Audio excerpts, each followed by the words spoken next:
अस्सलाम वालेकुम, welcome to my YouTube channel Itsology. Students, उम्मीद है आपकी एमडी कैट की तैयारी बहुत अच्छी हो रही होगी। आज मैं आपके लिए जो वीडियो लेकर आई हूँ वो उसमें मैं आपको 10 स्ट्रेटजीज बताऊंगी ताकि एमसीक्यूज को आप अच्छे तरीके से और जल्दी जल्दी सॉल्व कर सकें और आपके रॉन्ग आंसर जो हैं वो भी कम हो सकें और आपका जो स्कोर है वो मैक्सिमम हो सके। तो चले हम टाइम ज़ाया किए बगैर वीडियो को स्टार्ट करते हैं। सबसे पहली जो स्ट्रेटजी है वो है रीड क्वेश्चंस केयरफुली। सबसे ज़रूरी क्या होता है कि आपने क्वेश्चन को अच्छे तरीके से हर एक क्वेश्चन को बहुत गौर से रीड करना है और ये देखना है कि वो हमसे क्या पूछ रहा है। क्योंकि बाज़ात क्या होता है कि क्वेश्चन का जो एक स्टेटमेंट होती है वो पढ़ के स्टूडेंट समझते हैं कि हमसे जो चीज़ पूछी जा रही है असल में वो नहीं होती। तो इसी वजह से ज़रूरी क्या है कि आपने क्वेश्चन को पहले गौर से पढ़ना है, उसके बाद ऑप्शंस की तरफ जाना है। क्योंकि एक लाइन के एक स्टेटमेंट के कुछ एक से ज़्यादा मीनिंग होते हैं, तो इसलिए क्वेश्चन को घुमा फिरा के पूछा जाता है, स्टेटमेंट को घुमा फिरा के पूछा जाता है, इसलिए आपने उसको पहले अच्छे तरीके से समझना है। फिर क्या करना है, आपने जो की वर्ड्स होते हैं उस स्टेटमेंट के अंदर या उस क्वेश्चन के अंदर उनको इंडिकेट करना है कि क्या हमसे क्या पूछा जा रहा है। हमसे जो चीज़ पूछी जा रही है क्या हम उसी बारे में सोच रहे हैं, अपने कॉन्सेप्ट्स को अपने माइंड में फिर रिवाइज करना है उसी हिसाब से उन्हीं की वर्ड्स के थ्रू। नेक्स्ट है जो सेकेंड स्ट्रेटेजी है वो है प्रीव्यू आंसर ऑप्शंस। अब हमने क्या करना है, हमने स्टेटमेंट को अच्छे तरीके से पढ़ लिया है, अपने माइंड को रिव्यू कर लिया है। अब हमने क्या करना है, हमने ऑप्शंस को रिव्यू करना है। अच्छा, फिर हम क्या करेंगे, before reading all the options thoroughly glance at them to get an idea what the answer might be. पहले आपने अच्छे तरीके से एक दफ़ा स्टेटमेंट पढ़ लिया, अब आपने एक दफ़ा नज़र मारनी है ऑप्शंस पे कि इनमें से कौन सा ठीक हो सकता है। क्योंकि बाज़ात क्या होता है कि हमें एक्यूरेट पता होता है, हम फ़ौरन से क्वेश्चन पढ़ते हैं और ऑप्शन हमें पता होती है। तो उसके अलावा कुछ ऐसे भी क्वेश्चन होते हैं जिनके ऑप्शंस को हमें एक एक करके सोचना पड़ता है, लेकिन पहले आपने क्या करना है, आपने एक दफ़ा थोरली एक नज़र ऑप्शंस पे मारनी है और आपको आइडिया हो जाएगा कि इनमें से हमें क्या पूछा जा रहा है और हमने किस डायरेक्शन में सोचना स्टार्ट करना है। This can save time if you spot the correct answer immediately. जैसे मैंने आपको बताया कि अगर आपको ऑप्शन पता होगी, आपको आंसर एग्जैक्ट पता होगा तो आपका टाइम वेस्ट नहीं होगा। एक ऑप्शन को सामने रख के सोचने पे जो टाइम लगता है वो आपका ज़ाया नहीं होगा और आप फ़ौरन से इमीडिएटली जो है वो करेक्ट आंसर पे पहुंच जाएंगे। तो वो टाइम जो है वो बाकी आप डिफ़िकल्ट क्वेश्चंस पे जो है वो यूज़ कर सकते हैं। हमारी नेक्स्ट स्ट्रेटेजी बहुत ही इम्पॉर्टेंट स्ट्रेटेजी है, वो है एलिमिनेट ऑब्वियसली रॉन्ग चॉइसेस, जिसको मैं बहुत ज़्यादा प्रेफर करती हूँ। इस जो स्ट्रेटेजी है इसके थ्रू हम बहुत ज़्यादा जल्दी तरीके से अपने रॉन्ग आंसर्स को कम कर सकते हैं और ज़्यादा क्वेश्चंस को राइट कर सकते हैं। ये स्ट्रेटेजी बहुत सिंपल है।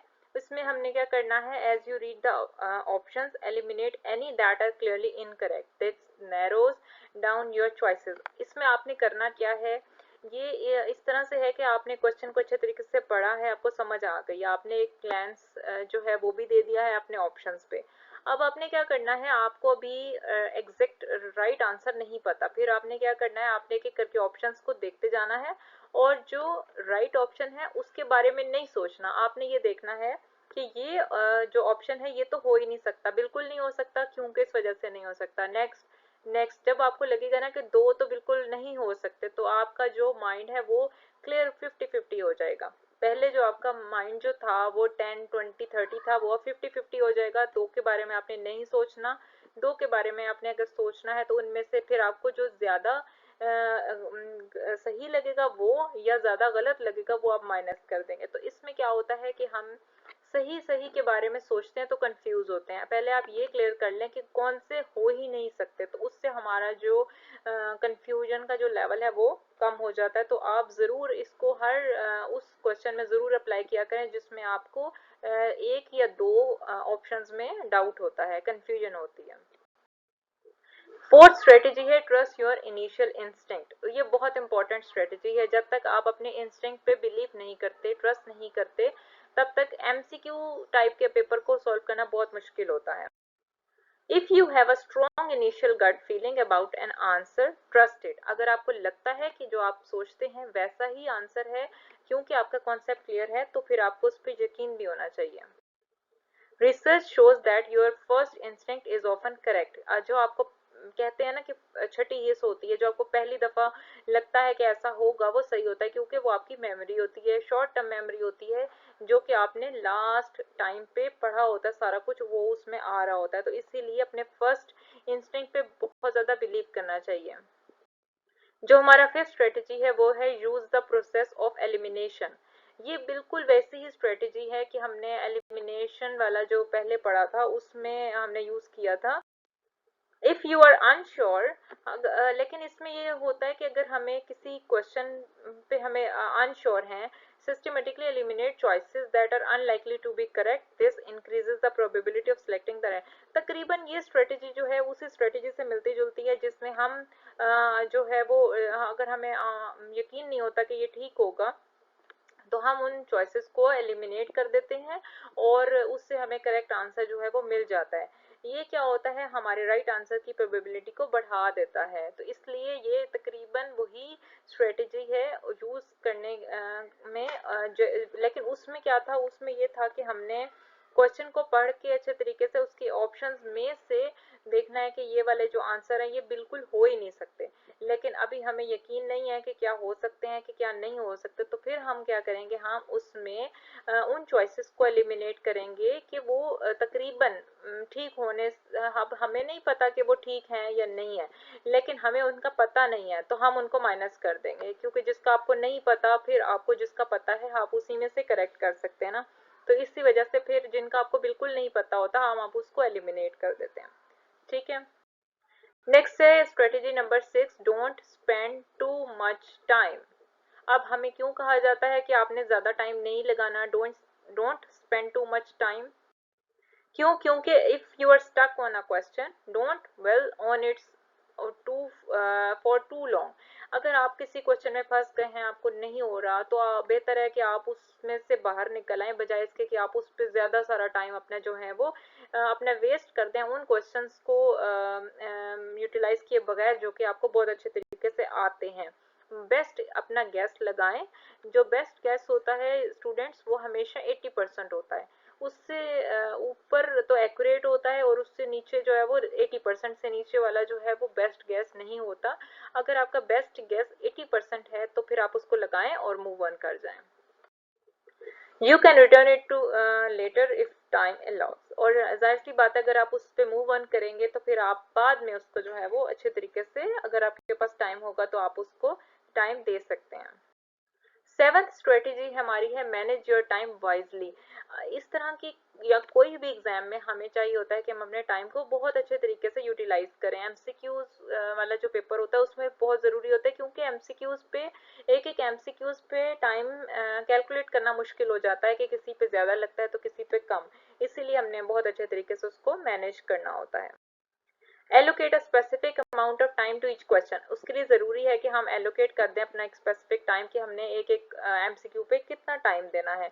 और डिफिकल्टी बेस पे क्या होता है कि कोई क्वेश्चन बहुत जल्दी सॉल्व हो जाता है तो किसी पे हमें थोड़ा सा टाइम ज़्यादा लगाना पड़ता है।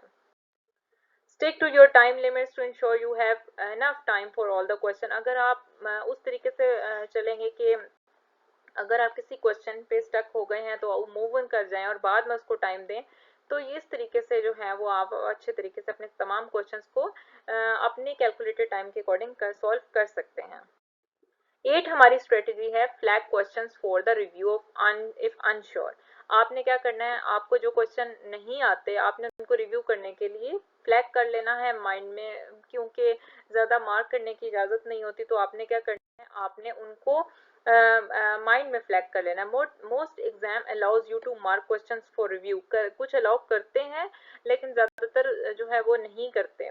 ठीक है, तो अगर आप अनसर्टेन है तो आप अपने आंसर्स को अगर वो अलाउ करते हैं तो उसे फ्लैग कर लें, ताकि आप बाद में उनको टाइम के अकॉर्डिंग कर सकें। लेकिन अगर वो आपको अलाउ नहीं करते कोई भी मार्क करने के लिए, तो फिर आप क्या करें, आप वहाँ पे एक डॉट लगा सकते हैं, जो कि नहीं पता चलता डॉट का, और ना ही वो इलीगल होता है, ये कोई ऐसी चीज़ होती है, तो आप डॉट लगा सकते हैं। या आप अपने माइंड में कर सकते हैं, जैसे एक हमारा फिल करने की ऑप्शन होती है, ब्लैंक हमें कॉलम फिल करने होते हैं, बबल्स फिल करने होते हैं, तो आप बाद में उनको अच्छे तरीके से कर सकते हैं, आपको पता होता है कि कौन से क्वेश्चन मिसिंग है।